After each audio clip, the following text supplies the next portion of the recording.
Have you heard phrases like no pain, no gain, rise and grind, or hustle harder? What if the reason you feel tired isn't because you're growing, but because you've been taught to chase growth in ways that deplete you? Most people struggle with burnout not because they're incapable, but because they don't understand that you don't need to burn out to grow. Somewhere along the way, many of us learn to associate progress with pressure, hustle, and exhaustion. But growth does not have to cost you your peace. In fact, some of the most meaningful growth happens when you stop running on empty and start building a life you can actually sustain.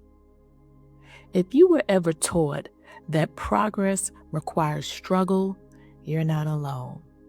So, why do people associate growth with exhaustion? I know we've all heard phrases like no pain, no gain, rise and grind, and hustle harder. I'm guilty. I even made a video called Rise and Grind. But over time, those cultural messages can quietly teach us that if we want to move forward, we must be drained in the process. Exhaustion is also visible.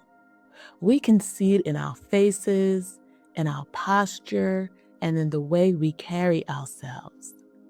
Sometimes that visibility even becomes a badge of honor, as if being worn down proves how much we accomplished.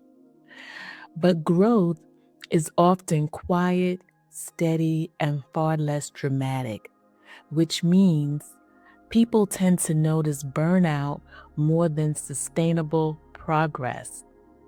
Sometimes our past experiences reinforce that belief. Growth may have happened during difficult seasons of our lives, such as starting a business, becoming a new parent, studying, or healing.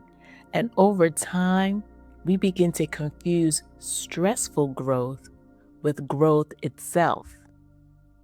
And then many people also measure their worth by their output.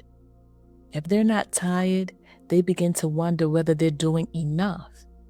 When we function under pressure for too long, exhaustion can start to feel like proof of commitment. But growth and exhaustion are not the same thing. Healthy growth usually looks more like consistency over intensity, capacity building over self-sacrifice, and rest as a part of progress, not the opposite of it. A useful way that we can frame it is that growth requires energy, but not constant depletion. Although we've been taught that discomfort is the price of becoming more real, lasting growth is often supported by rhythm, recovery, and sustainability. Then there's the pressure to constantly do more, which often comes from a culture that rewards busyness, glorifies overwork, and quietly teaches us to tie our worth to our productivity. Add comparison, fear of falling behind, and the nonstop pace of modern life, and it becomes easy to believe that rest means laziness or that slowing down means losing momentum. Over time, these messages can become internal expectations, leaving us in a cycle of proving, performing, and pushing past our limits. But doing more is not always the same as moving forward. And sustainable growth begins when we stop measuring our value by how exhausted we are. Sustainable growth versus survival mode. Sustainable growth requires us to move with intention, not urgency. Survival mode, on the other hand, keeps us reacting, rushing, and running on adrenaline, making it hard to tell the difference between what is truly necessary and what has simply become a habit. One builds capacity over time, and the other drains it. Slowing down does not mean giving up on your goals. It means creating enough space to pursue them with clarity, steadiness, and care. When we step out of survival mode, we often find that progress becomes more honest, more grounded, and far more sustainable. Slowing down without stopping progress means choosing a pace that allows you to keep going. It's not about giving up, falling behind, or becoming less ambitious. It's about making room for rest, reflection, and intention so your effort can actually last. When we stop treating urgency as the only path to results, we begin to make decisions with more clarity and move with greater purpose. Progress does not always have to be fast to be meaningful. Sometimes the most powerful growth happens when we slow down enough to stay connected to what matters most. For a long time, Amani thought the answer was to work harder, to push through, to carry more, to keep everything together. When things started falling apart, she assumed she needed more discipline, better time management, or a stronger routine. But the truth was much harder to face. She wasn't exhausted because she had too much to do. She was exhausted because she was trying to do it all alone. The meltdown with her friends forced her to confront something she had been avoiding.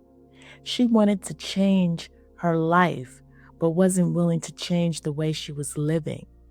She wanted more peace, but kept choosing pressure.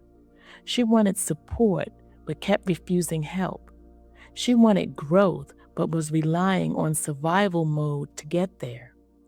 What she learned is this: sometimes the change you're waiting for begins when you're willing to change first, not by becoming someone new, but by letting go of the habits, beliefs, and patterns that no longer serve you. That's when things started to shift for Amani. Here's a gentle reminder. If you've been measuring your growth by how tired you feel, maybe it's time to choose a different standard. Let this be your reminder that rest is not weakness, slowing down is not failure, and you do not have to burn out to become the person you're meant to be. Ask yourself, what would growth look like if it felt sustainable? Then give yourself permission to pursue it in that way. If this message resonated with you, I created a sustainable growth checklist. It's a worksheet to help you reflect on where you may be running on empty and what healthier, more peaceful progress could look like in this season of your life. Download it below and take your next steps with more clarity, intention, and grace. Until next time, I'm Monica Renee. Peace and love.